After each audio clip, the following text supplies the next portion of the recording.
Hi mga kapam, for today's video, gagawa tayo ng butter garlic chicken. Samahan nyo kami ni ate mamili.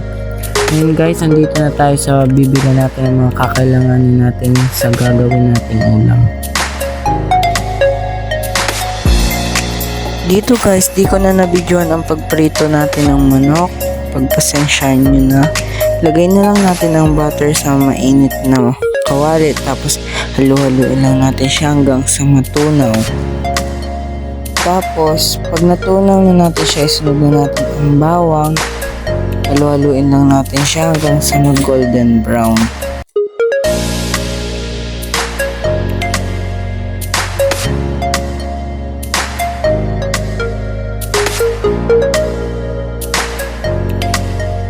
Pag na golden brown na ang bawang, lagay na lang natin ang manok.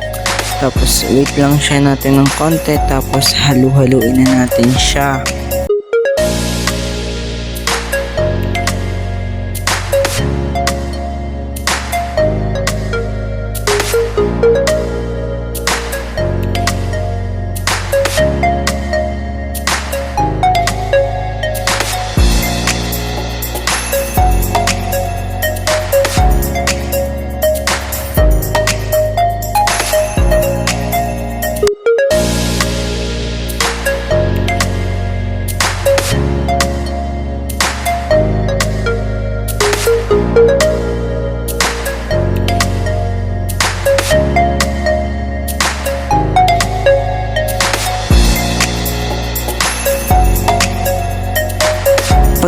Kapit na ang butter, i-ready na natin siya. Pwede na tayong kumain. Thank you for watching guys.